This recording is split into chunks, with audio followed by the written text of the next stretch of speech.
നമസ്കാരം പ്രിയപ്പെട്ടവരെ, പുതിയൊരു വീഡിയോയിലേക്ക് വീണ്ടും സ്വാഗതം.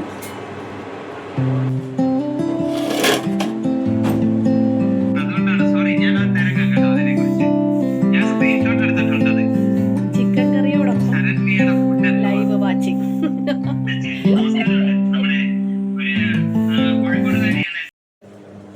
നേരത്തെ പറഞ്ഞ പോലെ ഗസ്റ്റ് എത്തി. ഇവരാണ് ഗസ്റ്റ് കേട്ടോ. അനിയത്തിമാരും മക്കളുമാണ്. രണ്ടുപേരും രണ്ട് സ്ഥലത്തു നിന്നാണ് വന്നിരിക്കുന്നത്. നീല ടോപ്പിട്ടത് ചിഞ്ചു, മറ്റത് ചിന്നു. ചിന്നു തണ്ണിത്തോട്ടിൽ നിന്നും, ചിഞ്ചു വന്നത് തിരുവല്ല ഇടിഞ്ഞില്ല അവിടെ നിന്നാണ് കേട്ടോ. അപ്പം രണ്ടുപേരും നേരത്തെ അറിയിച്ചിരുന്നു സൺഡേ വരുന്നുണ്ടെന്ന്. എനിക്കാണെങ്കിലും ഞായറാഴ്ചയല്ലേ ഉള്ളൂ ലീവ്. അങ്ങനെ ഈ സൺഡേ ഇവരോടൊപ്പം ചിലവഴിക്കാൻ തീരുമാനിച്ചു. ദേവുനാണെങ്കിലും സൗകര്യത്തിന് 3 മണിക്കായിരുന്നു ഡാൻസ് ക്ലാസ്. അല്ലെങ്കിൽ അവൾക്ക് രാവിലെ ആണെങ്കിൽ അവളങ്ങ് പോയേനെ. അപ്പോൾ അവളെ കൂടി കാണാനാണ് ഇവർ വന്നത്. അപ്പോൾ അങ്ങനെ എല്ലാവരും കൂടി കുറച്ച് നേരം വർത്താനമൊക്കെ പറഞ്ഞു കഴിഞ്ഞ് റോഡിലോട്ടൊക്കെ ഇറങ്ങിയതാണ്. അവരാണെങ്കിൽ മിക്കപ്പോഴും വന്നിട്ടുള്ളത് വീട്ടിലോട്ട് വന്നു പോയി. അപ്പം ഞാൻ പറഞ്ഞു നമുക്ക് അങ്ങനെ റോഡിൻ്റെ ഓട്ടൊക്കെ ഇറങ്ങാം, അവിടെ നല്ല രസമുണ്ട് എന്നൊക്കെ പറഞ്ഞു. ഞാൻ അങ്ങനെ റോഡിൽ കൂടെ ഒക്കെ ഞങ്ങൾ നടക്കുകയാണ്. കുറച്ച് വീഡിയോ ഒക്കെ എടുക്കാമല്ലോ, നമ്മൾക്ക് എവിടെ പോയാലും പണിയായുധം കയ്യിലുണ്ടല്ലോ.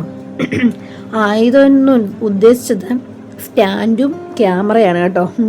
അപ്പോൾ അങ്ങനെ പിള്ളേരെ കുട്ടിയൊക്കെ കുറച്ച് റീലിനുള്ളതും ഫേസ്ബുക്കിലേക്കുള്ള റീലും കാര്യങ്ങളും അങ്ങനെ ഇങ്ങനെയൊക്കെയുള്ള കുറച്ച് കാര്യങ്ങളൊക്കെ എടുത്തു. ഒരു എൻജോയ്മെൻറ്റ് എന്ന് പറയാം, അത്രേ ഉള്ളൂ കേട്ടോ. വന്നിട്ടേ വെള്ളമൊക്കെ കുടിച്ചു. നമ്മൾ ഈ സവാരിയൊക്കെ കഴിഞ്ഞാണ് പോയി ചോറുണ്ടിട്ടാണെങ്കിൽ പിന്നെ അവർ ഒരുങ്ങി അങ്ങ് പോവുകയായിരുന്നു കേട്ടോ. അങ്ങനത്തെ ഒരു ദിവസമായിരുന്നു സൺഡേ. ശ്രീകുട്ടനാണെങ്കിൽ സൈക്കിളോട്ട് ഇവർ വന്നിട്ട് ഇവരോടൊന്നും സത്യം പറഞ്ഞാൽ ഒന്നും അടുത്ത് സംസാരിക്കുക പോലും ചെയ്തില്ല ശ്രീകുട്ടനെ. അവൻ്റെ ഒരു സ്വഭാവം വേറെയാണ്. ഇതാണ് സഹസ്ര. അപ്പം ചിന്നുവിൻ്റെ മോളാണ് കേട്ടോ. മീനൂട്ടി എന്ന് വീട്ടിൽ വിളിക്കും. അപ്പോൾ ചിന്നു ഇതുപോലെ ഇരിക്കുമായിരുന്നു കൊച്ചിലെ കേട്ടോ. ഞാനത് പറയുമായിരുന്നു, ഞങ്ങൾക്കെല്ലാം അറിയത്തുള്ളൂ ചിന്നു എങ്ങനെയാണ് ഇരുന്നതെന്ന് ചിന്നുവിന് അറിയത്തില്ലല്ലോ. അപ്പോൾ അങ്ങനെ തന്നെയാണെന്നൊക്കെ ഞാൻ അങ്ങനെ സംസാരിക്കുകയാണ്. അതിനുശേഷം ഞങ്ങളുടെ ഇവിടുത്തെ മാമൻ്റെ വീട് വരെ പോയി. അങ്ങനെ അവിടെ പോയി ഒന്ന് കുറച്ച് സംസാരിച്ചു. അങ്ങനെ ഞങ്ങളുടേതായിട്ടുള്ള വീടുകളിലൊക്കെ 2-3 വീടുകളിലൊക്കെ പോയി അവരെയൊക്കെ പരിചയപ്പെടുത്തി കൊടുത്തു. എന്തായാലും ഇറങ്ങിയതല്ലേ, അങ്ങനെ കറങ്ങിയടിച്ച് ഞങ്ങളുടെ വീട്ടിൽ തന്നെ എത്തിച്ചേർന്നു കേട്ടോ. നമ്മുടെ ഇവിടെ മുരിപ്പെന്ന് പറഞ്ഞാൽ അറിയാമോ, തട്ടായിട്ടുള്ള പ്രദേശമാണ് കൂടുതലേ. അപ്പോൾ ഇങ്ങനെ നമ്മൾ ഇറങ്ങി കയറിയൊക്കെ നടക്കണം. ഞങ്ങൾക്കതൊക്കെ ശീലമായി, അതുകൊണ്ട് കുഴപ്പമില്ല. എൻ്റെ നാട്ടിലും ഇത് തന്നെ അവസ്ഥ, ഇവിടെ വന്നപ്പോൾ ഇത് തന്നെ, അതുകൊണ്ട് വലിയ കുഴപ്പമില്ല കേട്ടോ. അപ്പം ഞാൻ ഫുഡൊക്കെ തയ്യാറാക്കി വെച്ചിരുന്നല്ലോ, അപ്പോൾ അങ്ങനെ കഴിക്കുകയാണ്. ഞാനും അവരോടൊപ്പം അവസാനം ഇരുന്ന് കഴിച്ചു. ശ്രീകുട്ടനും ദൈവവും ഒക്കെ അല്ലാതെയും കഴിച്ചു. അങ്ങനെയൊക്കെയാണ് വിശേഷങ്ങൾ.